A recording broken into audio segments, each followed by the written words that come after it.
নমস্কার। Good afternoon students.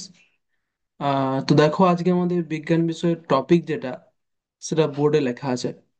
কি লেখা আছে? ধাতু ও অধাতুর বৈশিষ্ট্য ও ব্যবহার। এটা হচ্ছে আজকে আমাদের বিজ্ঞান বিষয়ের ক্লাসের আজকের টপিক। ঠিক আছে? তো এটা সম্পর্কে আমরা যাবতীয় যা যা তোমাদের জানা দরকার, সেটা কিন্তু আমি তোমাদের আজকে সেই বিষয়গুলো পড়াবো। এটা ছাড়াও, সেগুলো ছাড়াও যদি তোমাদের মনে কোনো রকম ডাউট বা প্রশ্ন আসে, সেটা কিন্তু অবশ্যই তোমরা আমাকে জানাবে, যাতে আমি পরের ক্লাসে হলেও সে ডাউটগুলো তোমাদের ক্লিয়ার করতে পারি, প্রশ্নগুলোর উত্তর দিতে পারি। ওকে, তো চলো আজকে ক্লাস শুরু করি। এবং ক্লাস শুরু করার আগে আমরা প্রথমে কি করি? একটা উক্তি পড়ি, একজন মহান ব্যক্তির উক্তি পড়ি। তো এখানে তোমরা দেখতে পাবে একটা মানুষের ছবি তোমরা দেখতে পাচ্ছ। মহান ব্যক্তি ইনি, শুধু মানুষ বললে ছোট করা হয়, তাই না? তো ইনি হলেন বিশ্বকবি রবীন্দ্রনাথ ঠাকুর। তো তিনি কি বলেছেন দেখো: শিক্ষিত মানুষের অভাব নেই এই পৃথিবীতে, কিন্তু শিক্ষিত বিবেকের বড্ড অভাব। তিনি এই উক্তিটি করেছেন। তো এবার আমাদেরকে জানতে হবে যে তিনি এই যে উক্তিটি করেছেন, এই উক্তিটির গো- মূল অর্থ কি, অর্থাৎ তিনি কি ভাবনা চিন্তা করে এই উক্তিটি করেছেন, বা কি এই উক্তিটির মাধ্যমে তিনি বোঝাতে চেয়েছেন, সেটা আমরা জানবো। তো সেটার জন্য আমি একটু ব্যাখ্যা করে তোমাদেরকে বলছি, তোমরা বোঝার চেষ্টা করো। এই বাক্যটির অর্থ হলো, এই পৃথিবীতে শিক্ষিত মানুষ বা ডিগ্রিধারী লোকের সংখ্যা অনেক। ডিগ্রিধারী বলতে অর্থাৎ, যেমন আমরা বলি গ্রাজুয়েশন, মাস্টার্স, ইঞ্জিনিয়ারিং, ঠিক আছে, বিকম, এম কম, বহুত কিছু আছে, তাই না? তো এমটেক, বিটেক আছে এগুলো। তো এগুলোই হচ্ছে ডিগ্রি।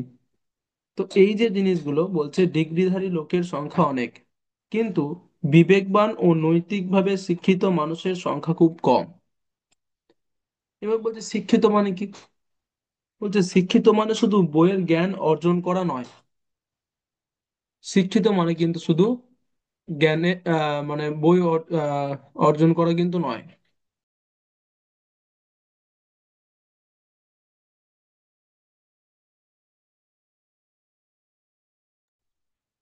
তো আহ আহ শিক্ষিত মানে শুধু বইয়ের জ্ঞান অর্জন করা কিন্তু নয়। ঠিক আছে? শিক্ষিত মানে কিন্তু শুধুমাত্র যে জ্ঞানের, সরি, বইয়ের যে জ্ঞান অর্জন করলাম সেটা কিন্তু নয়। বিবেকবান মানে ভালো মন্দ, ন্যায় অন্যায়ের পার্থক্য বোঝা এবং সেই অনুযায়ী আচরণ করা। এটা হচ্ছে বিবেকবান। তাহলে বিবেকবান মানে ভালো মন্দ, ন্যায় অন্যায়ের পার্থক্য বোঝা এবং সেই অনুযায়ী আচরণ করা। বুঝতে পেরেছো? তাহলে বিবেকবান জিনিসটা কি, আর আসল শিক্ষিত হওয়া মানে জিনিসটা কি, দুটো কিন্তু আলাদা বিষয়। এরপর বলছে, অনেকে পড়াশোনা করে বড় ডিগ্রি পায়, কিন্তু যদি তাদের মধ্যে সততা, মানবতা, সহানুভূতি ও নৈতিক মূল্যবোধ না থাকে, তবে সেই শিক্ষা সমাজ বা দেশের কোনো উপকারে আসে না। ঠিক আছে? আশা করছি বুঝতে পারছো কি বলছে। অনেকে পড়াশোনা করে বড় ডিগ্রি পায়, যে ডিগ্রিগুলোর কথা তোমাদেরকে আমি বললাম, কিন্তু যদি তাদের মধ্যে যদি, সেই ডিগ্রিধারী মানুষগুলোর মধ্যে যদি সততা না থাকে, মানবতা না থাকে, সহানুভূতি ও নৈতিক মূল্যবোধ না থাকে, তবে সেই শিক্ষা সমাজ বা দেশের কোনো উপকারে আসে না। ওকে? প্রকৃত শিক্ষা মানুষকে শুধু জ্ঞানী করে না, তাকে সৎ, দায়িত্ববান ও নৈতিকভাবে সচেতন করে তোলে। এরপর এটাই আমি একটু ইংরেজিতে এক্সপ্লেন করে তোমাদের বোঝানোর চেষ্টা করছি। The sentence means there is no shortage of educated people in this world, but there is a great shortage of people with an educated cons- uh, conscience. Conscience. Educated here does not just mean having bookish knowledge or academic degrees. Conscience means the ability to distinguish between right and wrong and to act accordingly. Many people study and earn high degrees, but if they lack honesty, humanity, compassion, and moral values, their education does not truly benefit society or the nation. এরপর আমরা এই উক্তিটি পড়ে অর্থাৎ ব্যাখ্যাটা শুনে কি শিখতে পারলাম বা কি জানতে পারলাম সেটা একটু সারাংশের মাধ্যমে আমরা জানি। এই কথার দ্বারা বোঝানো হয়েছে যে শুধু পড়াশোনা করে ডিগ্রি অর্জন করলেই মানুষ সত্যিকার অর্থে শিক্ষিত হয় না। সত্যিকারের শিক্ষা হলো যখন মানুষের বিবেক জাগ্রত হয় এবং সে ভালো কাজে নিজেকে নিয়োজিত করে। In summary, the statement means that obtaining degrees alone does not make a person truly educated. Real education awakens a person's uh, conscience and inspires them to engage in good and righteous deeds. তাহলে আশা করছি বুঝতে পারলে তোমরা।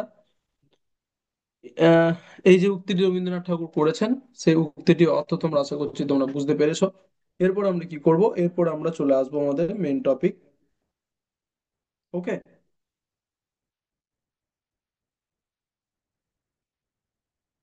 তো আমাদের main topic কি ছিল? আমাদের মেন টপিক ছিল ধাতু ও অধাতুর বৈশিষ্ট্য ও ব্যবহার। তো আশা করছি তোমরা জানো যে ধাতু কি, অধাতু কি, এগুলো তোমরা ক্লাস 6-এ পড়ে এসেছো, অবশ্যই জানো। তাহলে এরপর আমরা কি করব? এরপর আমরা শুধুমাত্র আজকে জানবো ধাতু ও অধাতুর বৈশিষ্ট্য ও ব্যবহার, শুধুমাত্র জানবো, ঠিক আছে? তো সেটা একটা প্রেজেন্টেশনের সাহায্যে জানবো। দেখো,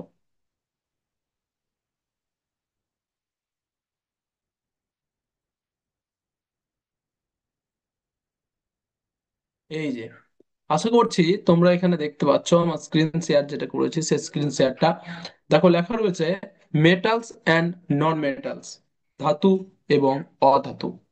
তাহলে ধাতু এবং অধাতু তোমরা জানো যে ধাতু কি, ধাতুর কি কি বৈশিষ্ট্য আছে, সেগুলো আজকে আমরা আবার জানবো। অর্থাৎ ধাতু কি সেটা জানো, ঠিক আছে, এবং অধাতু কি সেটাও জানো। এবং যেগুলো জানা দরকার সেগুলো আমরা আজকে জানবো, বৈশিষ্ট্য এবং ব্যবহার, properties and use. Properties and use, এই দুটো আজকে কিন্তু আমরা জানবো। তো চলো নেক্সট পেজে যাই, কি বলছে দেখি। দেখো, what are metals and non metals, ধাতু ও অধাতু কি, এটা একটু শর্টে আমরা জেনে নিই। তোমরা আগেও জেনেছো, কিন্তু আর একবার মনে পড়িয়ে দিচ্ছি। দেখো, বলছে they are types of elements found in nature classified based on physical and chemical properties. এটা একটু কি করে লেখা আছে, শর্টে লেখা আছে। তো এটাকে আমরা কি বলতে পারি বাংলায়, যে আমরা আমাদের দৈনন্দিন জীবনে, দৈনন্দিন মানে প্রত্যেক দিনকার জীবনে নানা ধরনের পদার্থ ব্যবহার করি। যেমন লোহা, তামা, অ্যালুমিনিয়াম, কাঠ, সালফার ইত্যাদি, এগুলো কিন্তু প্রত্যেক দিন আমরা ব্যবহার করি, তাই না? এইসব পদার্থকে তাদের ধর্ম বা বৈশিষ্ট্যের উপর ভিত্তি করে দুই ভাগে ভাগ করা যায়। একটা কি, একটা হচ্ছে মেটালস আর একটা হচ্ছে নন মেটালস। একটা হচ্ছে ধাতু আর একটা হচ্ছে অধাতু। এখানে শর্টে ইংরেজিতে এটাই লেখা আছে, বাংলাতে সেটা আমি একটু এক্সপ্লেন করে তোমাদেরকে বোঝালাম। যে আমরা প্রত্যেকদিন জীবনে বিভিন্ন ধরনের পদার্থ ব্যবহার করি। সেই পদার্থগুলো কিন্তু তাদের বৈশিষ্ট্য অনুযায়ী, কেমিক্যাল এবং ফিজিক্যাল, ভৌত এবং রাসায়নিক বৈশিষ্ট্য অনুযায়ী তাদেরকে কিন্তু ভাগ করা হয়ে থাকে। সে দুই তা কয় ভাগে ভাগ করা হয়ে থাকে? দুই ভাগে, মনে রাখবে, ঠিক আছে? টু টাইপস, অর্থাৎ দুটো ভাগে ভাগ করা থাকে। একটা হচ্ছে ধাতু মেটালস, আর একটা হচ্ছে অধাতু নন মেটালস। রাইট? ওকে, গুড। এরপর আমরা যাব আমাদের পরের পেজ। পরের পেজে বলছে প্রপার্টিজ অফ মেটালস। তার মানে কি, এর অর্থ কি? ধাতুর বৈশিষ্ট্য, প্রপার্টিজ অফ মেটালস। তো এই ধাতুর বৈশিষ্ট্যতে আমরা কি কি দেখবো? প্রথমে 1 নম্বর বলছে lustrous and shining. Lustrous and shining. তারপর কি বলছে? Good conductors of heat and electricity. malleable malleable malleable and ductile, hard and strong, sonorous, produce sound, অর্থাৎ যেখানে সাউন্ড, শব্দ উৎপন্ন হয়, যা শোনা যায়। তো এই যে শর্ট করে লেখা আছে ইংরেজিতে, এটাকে আমি কি করব, একটু বাংলাতে তোমাদের সামনে এক্সপ্লেন করে বলছি। দেখো, প্রথমেই বলছে লাস্ট্রাস, তাই না? সেটা কি, লাস্ট মানে হচ্ছে দীপ্তি, অর্থাৎ কি, যে যে ধাতু চকচকে হয়, এটা একটা হচ্ছে ওর প্রপার্টিস। ধাতু চকচকে হয় যেমন কি, যেমন হচ্ছে সোনা, গোল্ড, রূপা, সিলভার, তামা, কপার, এগুলো কি হয়, লাস্ট্রাস, চকচকে হয়, and Saini, lustrous and Saini, চকচকে হয়। তাহলে এটা হচ্ছে ধাতুর 1 নম্বর বৈশিষ্ট্য। 2 নম্বর বৈশিষ্ট্যতে কি দেখবো, good conductors of heat and electricity, অর্থাৎ পরিবাহিতা, কন্ডাক্টিভিটি, পরিবাহিতা কেমন, বলছে ধাতু তাপ ও বিদ্যুৎ ভালোভাবে পরিবহন করতে পারে। যেমন তামা, অ্যালুমিনিয়াম, এইসব দিয়ে কিন্তু তার তৈরি হয়, সে তারের মধ্যে দিয়ে কিন্তু ইলেকট্রিসিটি যায় অর্থাৎ বিদ্যুৎ যায়, এবং হিট, এগুলোর মাধ্যমে কিন্তু খুব তাড়াতাড়ি তাপ শোষিত হয়, অর্থাৎ এগুলোর ভেতর দিয়ে কিন্তু লোহা, তামা, অ্যালুমিনিয়ামের ভেতর দিয়ে কিন্তু তাপও শোষিত হয়। তাহলে এখানে বুঝতে পারলাম যে ধাতু তাপ ও বিদ্যুৎ ভালোভাবে পরিবহন করতে পারে। এটা ছিল ধাতুর 2 নম্বর বৈশিষ্ট্য। তারপর 3 নম্বর বলছে মেলিয়েবল অ্যান্ড ডাকটাইল, অর্থাৎ নমনীয়তা, ম্যালিয়েবিলিটি, নমনীয়তা, অর্থাৎ কি বলছে, ধাতুকে পিটিয়ে পাতলা চাদরে পরিণত করা যায়, যেমন সোনা, রূপো, অর্থাৎ পাতলা করে সেটা থেকে অন্য কিছু বানানো যায়। তাই বলছে এটা কি, মেলিয়েবল অ্যান্ড ডাকটাইল, নমনীয়তা, ধাতুকে পিটিয়ে পাতলা চাদরে পরিণত করা যায়, যেমন সোনা, রূপো, এদেরকে পাতলা চাদরে পরিণত করা হয় এবং সেখান থেকে বিভিন্ন রকম গয়না, আরো অনেক কিছু তৈরি করা হয়ে থাকে। তোমরা দেখেছো ধাতু এবং সোনার ব্যবহার কোথায় কোথায় করা হয়, সেগুলো তোমরা জানো। তো এটা ছিল ধাতুর 3 নম্বর বৈশিষ্ট্য, প্রপার্টিস। এরপর দেখবো 4 নম্বর, hard and strong. Hard and strong, অর্থাৎ কি বলছে, দৃঢ়তা, হার্ডনেস, কতটা শক্ত। বেশিরভাগ ধাতু শক্ত ও দৃঢ় হয়, বেশিরভাগ ধাতুই কিন্তু শক্ত ও দৃঢ় হয়, হার্ড অ্যান্ড স্ট্রং হয়। তাহলে এটা কত নম্বর, এটা হচ্ছে যে ধাতুর 4 নম্বর বৈশিষ্ট্য। 5 নম্বর বলছে সোনেরাস, অর্থাৎ প্রডিউস সাউন্ড, অর্থাৎ কি, শব্দ পরিবাহী, ধাত অর্থাৎ বাংলায় কি বলছে, ধাতুতে আঘাত করলে পরিষ্কার ধ্বনি হয়, ধাতুতে যদি আঘাত করা হয় তাহলে পরিষ্কার শব্দ শুনতে পাওয়া যায়। এটাও কিন্তু ধাতুর একটা 5 নম্বর বৈশিষ্ট্য। তাহলে এখানে তোমরা কটা বৈশিষ্ট্য জানলে, lustrous and shiny, number one. Number two, good conductors of heat and electricity. Number three, malleable and ductile. Number four, hard and strong. Number five, sonorous, produce sound. তাহলে 5টা তোমরা জানলে। এরপর আরো কয়েকটা আমি মুখে বলে দিচ্ছি, তোমরা শুনবে এবং মনে রাখার চেষ্টা করবে। এগুলো তো লেখা রয়েছে, তোমরা নোটস করতে পারো, নোট নোট করে লিখে রাখতে পারো। যেমন বলছে প্রসারণীয়তা, ঠিক আছে, প্রসারণীয়তা আমি বলেছি, ডাকটাইল যেটা, আহ ধাতুকে টেনে তার তৈরি করা যায়, যেমন তামা, লোহা, এগুলো দিয়ে কিন্তু তার তৈরি করা হয়, ডাকটাইল এর ভেতরেই ছিল। তাহলে এটা 6 নম্বর হয়ে গেল। 7 নম্বর কি, 7 নম্বর বলছে ঘনত্ব, ডেনসিটি, ঘনত্ব, ডেনসিটি, ধাতুর ঘনত্ব সাধারণত বেশি হয়, ডেনসিটি কিন্তু ধাতুর বেশি হয়ে থাকে। তাহলে এটা হয়ে গেল 8 নম্বর। তারপরে কি, তারপরে বলছে কঠিন অবস্থা, প্রায় সব ধাতুই কঠিন হয়, সব ধাতুই কঠিন হয়, ব্যতিক্রম একটি ছাড়া। একটি ব্যতিক্রম বলবো তোমাদেরকে, যেটা তোমাদের কিন্তু খুব ভালো করে মনে রাখতে হবে, যেটা পরীক্ষায় আসে, এম- এমনকি আমি যে এমসিকিউ প্রশ্নগুলো জিজ্ঞাসা করি সেখানেও থাকতে পারে। ওকে, তো সে ব্যতিক্রম ধাতুটির নাম কি, যে কঠিন নয়, তরল, নাম হচ্ছে পারদ, মার্কিউরি। ঠিক আছে, তো মার্কিউরি বা পারদ হচ্ছে এমন একটি ধাতু যে হচ্ছে তরল অবস্থায় আছে, কঠিন অবস্থায় কিন্তু নেই। তাহলে বুঝে গেলে। তাহলে আটটা, সাতটা থেকে আটটা তোমরা প্রপার্টিজ অফ মেটালস জানতে পারলে, ধাতুর বৈশিষ্ট্য তোমরা কিন্তু জানতে পারলে। হয়ে গেল ধাতুর বৈশিষ্ট্য। এরপর কি জানবো? এরপর জানবো অধাতুর বৈশিষ্ট্য। দেখি কি রয়েছে নেক্সট পেজে।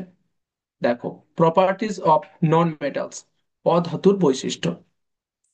অধাতুর বৈশিষ্ট্যতে কি বলছে? প্রথমেই বলছে ডাল অ্যান্ড নন লাস্ট্রাস, অর্থাৎ দীপ্তিহীন। অধিকাংশ অধাতু চকচকে নয়, অর্থাৎ সেখান থেকে আলো পাওয়া যায় না, মানে চকচকে নয়, চকচক করে না। যেমন সালফার, কার্বন, এগুলো কিন্তু চকচকে নয়। ঠিক আছে, এগুলো এগুলো কি চকচক করে? কার্বন তোমরা দেখেছো, চকচক করে না। সালফার চকচক করে না। তাই অধিকাংশ বলছে, অধিকাংশ অধাতু চকচকে নয়, ডাল অ্যান্ড নন লাস্ট্রাস। বুঝতে পারলে? ওকে, তাহলে এটা ছিল এক নম্বর অধাতুর বৈশিষ্ট্য। দু নম্বর বলছে পুয়ার কন্ডাক্টরস, পুয়ার কন্ডাক্টরস, অর্থাৎ তাপ ও বিদ্যুৎ অপরিবাহী। কিসের? বলছে অধাতু তাপ ও বিদ্যুৎ ভালোভাবে পরিবহন করতে পারে না। যেমন কাঠ, গন্ধক, মানে যেটা সালফার বলছে সেটাকেই বলছে বাংলায় গন্ধক। ঠিক আছে, কাঠের মধ্যে, ঠিক আছে, প্লাস্টিক, এসবের মধ্যে দিয়ে কিন্তু কখনোই, এগুলো অধাতু, তাহলে এগুলোর ভেতর দিয়ে কখনোই কিন্তু তাপ ও বিদ্যুৎ পরিবহন হয় না। তাই বলছে অধাতু তাপ ও বিদ্যুৎ ভালোভাবে পরিবহন করতে পারে না। একবারই হয় না সেটা নয়, খুব কম হয়, একদম খুব কম। তাই বলছে ভালোভাবে পরিবহন করতে পারে না। তাহলে পুয়ার কন্ডাক্টর, এটা ছিল দু নম্বর বৈশিষ্ট্য হয়ে গেল। তিন নম্বর বলছে ব্রিটেল অ্যান্ড নন ম্যালিয়েবল, অর্থাৎ ভঙ্গুরতা। অধাতু শক্ত নয়, সহজে ভেঙে যায়। যেমন ধরো কাঠ, প্লাস্টিক, ফাইবার, এগুলো কি, কার্বন, এগুলো ভেঙে যাবে, খুব তাড়াতাড়ি ভেঙে যায়, খুব নরম হয়। ঠিক আছে, ভঙ্গুর মানে নরম বলতে কি, ভেঙে যায়। ভঙ্গুরতা, ব্রিটেল অ্যান্ড নন মেলিয়েবল, অধাতু শক্ত নয়, সহজে ভেঙে যায়। তাহলে এটা হয়ে গেল আমাদের তিন নম্বর বৈশিষ্ট্য অধাতু। চার নম্বর বলছে লো ডেন্সিটি। লো ডেন্সিটি বলতে কি, ঘনত্ব কম। সাধারণত অধাতুর ঘনত্ব কম হয়, লো ডেন্সিটি। বুঝতে পেরেছো? লো ডেন্স, তাহলে এটা আমাদের হয়ে গেল চার নম্বর বৈশিষ্ট্য অধাতু। তারপর বলছে can exist as solids, liquids or gases. এখানে কি বলছে দেখো, বলছে অধাতু কঠিন, তরল বা গ্যাস, তিন অবস্থায় থাকতে পারে। যেমন সালফার, সেটা হচ্ছে কঠিন, ব্রোমিন, সেটা হচ্ছে তরল, অক্সিজেন সেটা হচ্ছে গ্যাস। তিনটের একটা করে আমি উদাহরণ তোমাদেরকে বললাম, আর একবার আস্তে আস্তে বলছি, তোমরা বোঝার চেষ্টা করো। যে অধাতু কঠিন, তরল বা গ্যাসীয়, তিন অবস্থাতেই থাকে অধাতু। কঠিন, ধাতু কিন্তু একমাত্র কঠিন অবস্থাতেই থাকে, একটা ব্যতিক্রম ছাড়া, সেটা পারদ মার্কিউরি বলে দিয়েছি। কিন্তু অধাতু সলিডও হতে পারে, can exist as solids, liquids or gases, তিনটে অবস্থাতেই থাকতে পারে। এবারে তিনটে অবস্থার একটা করে এক্সাম্পল তোমাদের বলে দিচ্ছি আরেকবার। সলিডস, কঠিনের জন্য কি, সলিডস এর জন্য হচ্ছে sulphur, for solid sulphur, bromine, for liquids bromine, for gases, গ্যাসীয় জন্য কোনটা এক্সাম্পল, অক্সিজেন। খুব ইম্পর্টেন্ট, তাই না? অক্সিজেন। তাহলে এগুলো কিন্তু একটাও ধাতু নয়, সবই অধাতু, এবং প্রত্যেকটাই তিনটে অবস্থাতেই থাকতে পারে। বুঝলে? তাহলে এখানে পাঁচটা বৈশিষ্ট্য আবার তোমরা জানতে পারলে অধাতু। এরপর কি করব, আমি আরো কয়েকটা মুখে তোমাদের বলে দিচ্ছি বৈশিষ্ট্য। যেমন হচ্ছে শব্দহীন। শব্দহীন, অর্থাৎ অধাতুতে আঘাত করলে ধাতুর মতো শব্দ হয় না। শব্দহীন বলতে কি একবারই শব্দ হয় না সেটা নয়, ধাতুর মতো শব্দ হয় না বলেছে এখানে।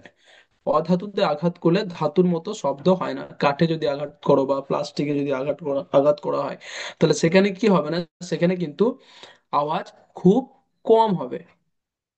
ঠিক আছে, বা ধাতুর মতো সেরকম আওয়াজ উঠবে না। বুঝতে পেরেছো? তাই এটাকে কি বলছে, শব্দহীন, শব্দহীন হয়।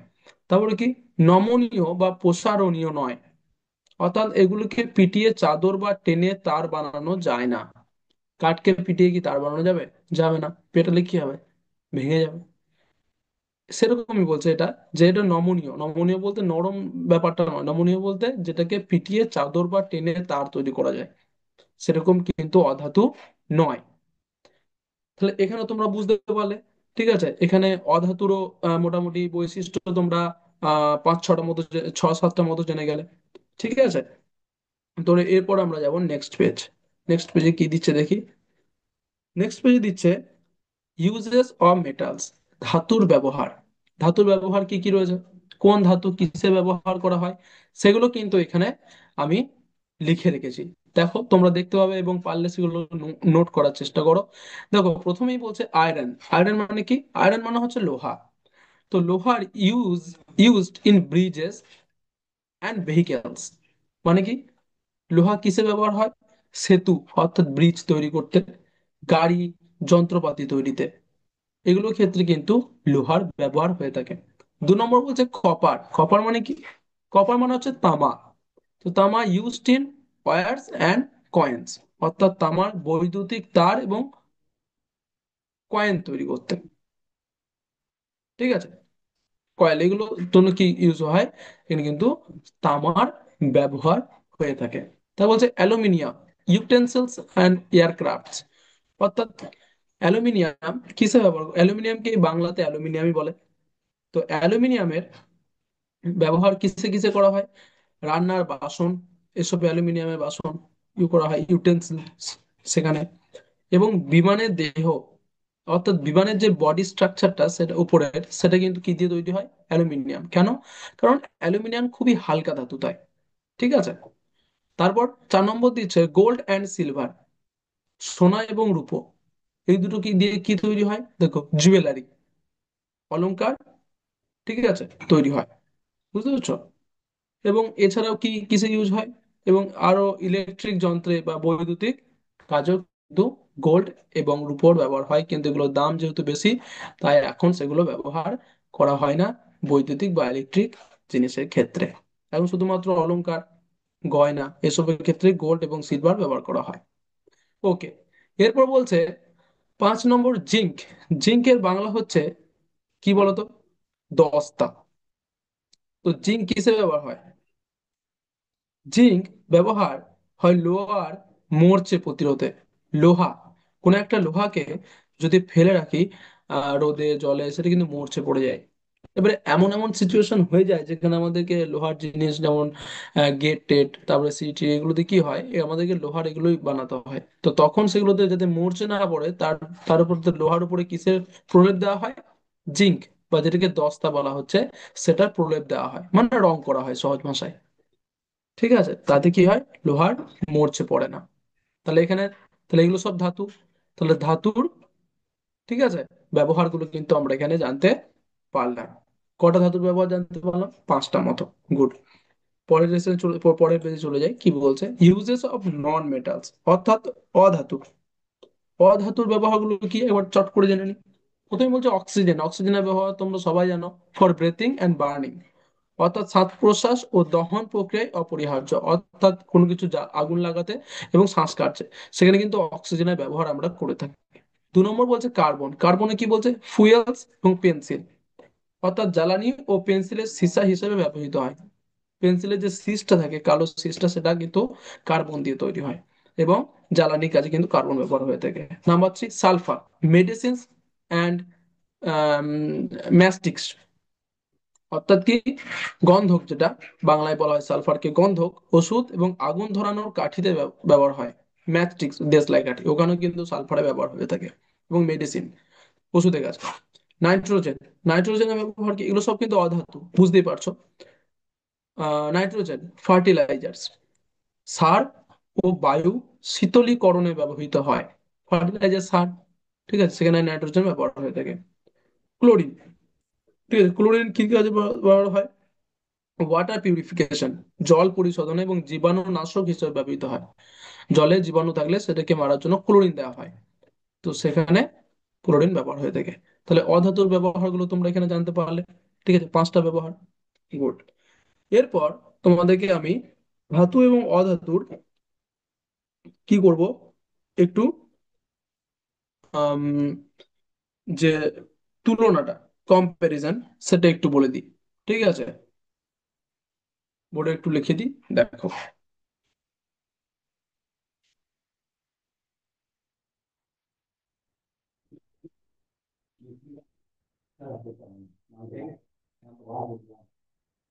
ওকে, এটা একটু উপরে এটা আমি একটু মুছে দিচ্ছি যাতে লিখতে সুবিধা হয়।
দেখো, তোমরা এখানে দেখতে পাবে যে আমি তিনটে তোমাদের পার্থক্য এখানে দেখালাম, ধাতু অধাতু, আগে আমি লিখে নিলাম।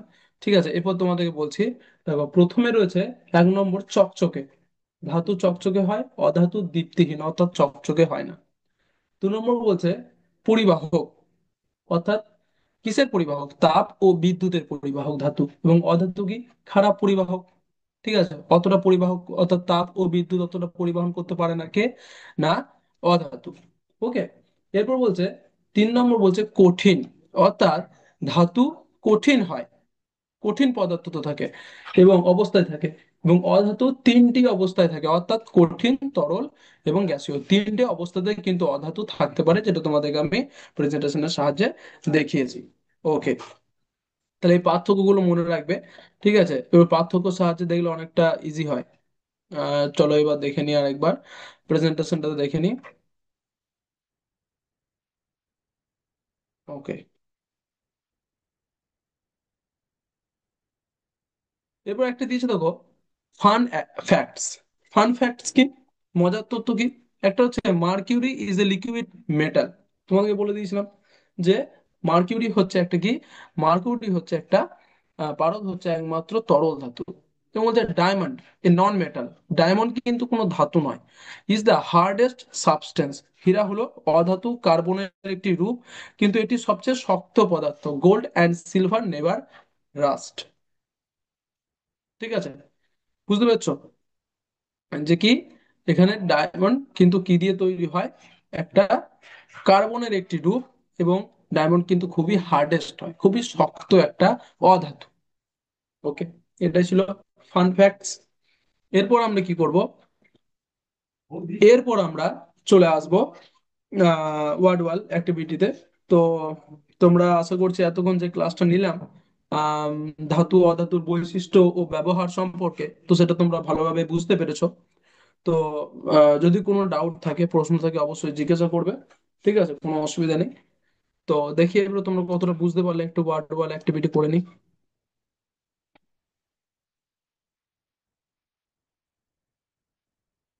তো দেখো, তোমরা এখানে আশা করছি দেখতে পাচ্ছ লেখা রয়েছে spin the wheel to see which item comes up next.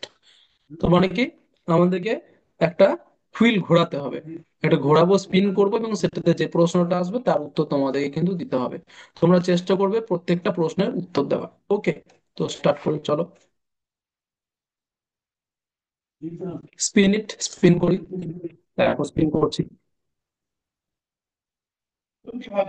বলছে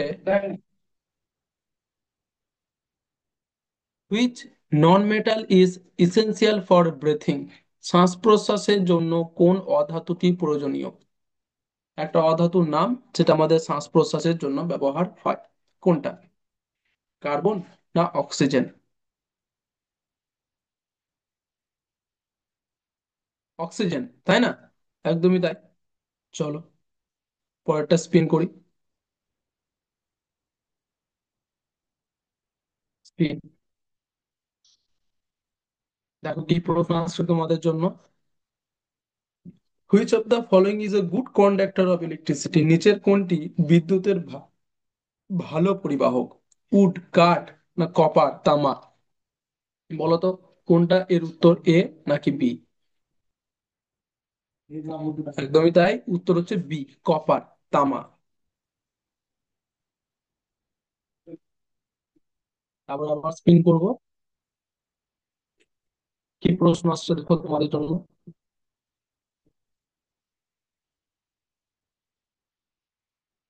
metal is in liquid form at room temperature? কোন ধাতুটি কক্ষ তাপমাত্রা অর্থাৎ ঘরের তাপমাত্রায় তরল অবস্থায় থাকে?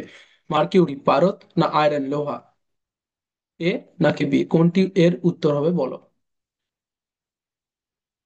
সঠিক উত্তর হচ্ছে এ, মার্কিউরি, পারদ।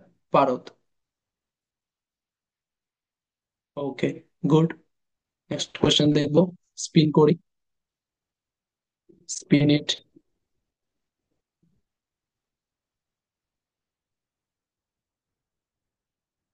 Which of the following is not a property of non metals? নিচের কোনটি অধাতুর বৈশিষ্ট্য নয়?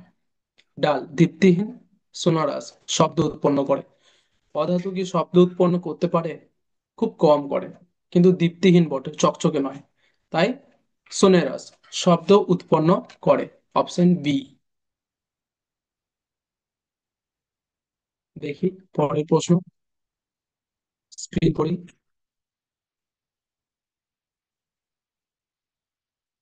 পরের প্রশ্ন কি আসছে দেখে নি একটু। Diamond is made up of which element? হিরে কোন মৌলের দ্বারা গঠিত? আয়রন, লোহা দিয়ে না কার্বন দিয়ে? বলো তো। হীরা কি দিয়ে তৈরি হয়? হিরে, বললাম শেষে ফান ফ্যাক্টসে। হীরা তৈরি হয় অপশন বি অর্থাৎ কার্বন দিয়ে। ওকে, গুড। নেক্সট কোয়েশ্চেন আমরা দেখে নেব। স্পিন করব, দুটো পড়ে আছে, আর একবারই আমাদেরকে স্পিন করতে দেবে। চলো দেখে নাও কি প্রশ্ন এসছে তোমাদের জন্য। Which metal is use to prevent lasting of iron? লোহার মরচে ধরা রোধ করতে কোন ধাতু ব্যবহৃত হয়? জিঙ্ক, দস্তা না কপার, তামা? এ নাকি বি, কোন উত্তরটা হবে? এ, তাই না? জিঙ্ক, দস্তা। একদমই তাই। দেখো নেক্সট কোয়েশ্চেন চলে এলো। স্পিন করতে হলো না, কারণ লাস্ট কোয়েশ্চেন বেঁচেছিল এটা। Which property belongs to metal? নিচের কোনটি ধাতুর বৈশিষ্ট্য? ব্রিটেল, ভঙ্গুর না লাস্ট্রাস, চকচকে? নিচের কোনটি ধাতুর বৈশিষ্ট্য? ভঙ্গুর তো নয়, লাস্ট্রাস, তাই না? চকচকে, ধাতু সবসময় চকচকে। দেখ ঠিক হয়ে গেছে। আমরা একটু উত্তরগুলো এরপর দেখি। আমাদের উত্তরগুলো কি রয়েছে, আমাদের গেম শেষ। তো শো আনসার্স, উত্তরগুলো আমরা একটু দেখে নিই। দেখো একেরটা ঠিক, দুইয়েরটা ঠিক, তিনেরটা ঠিক, চার পাঁচ ছয় ঠিক, এবং সাত এটাও ঠিক। তাহলে বুঝতে পারছো যে কেমন ভাবে প্রশ্নগুলো আসবে এমসিকিউ, এবং তোমরা উত্তরও দিতে পারছো। ঠিক আছে। ওকে, এরপরও যদি কোনো প্রশ্ন থাকে অবশ্যই জিজ্ঞাসা করবে। তো চলো আজকে ক্লাস এতটাই অবধি। Thank you. জয় বিদ্যাশক্তি, জয় ভারত, জয় হিন্দ।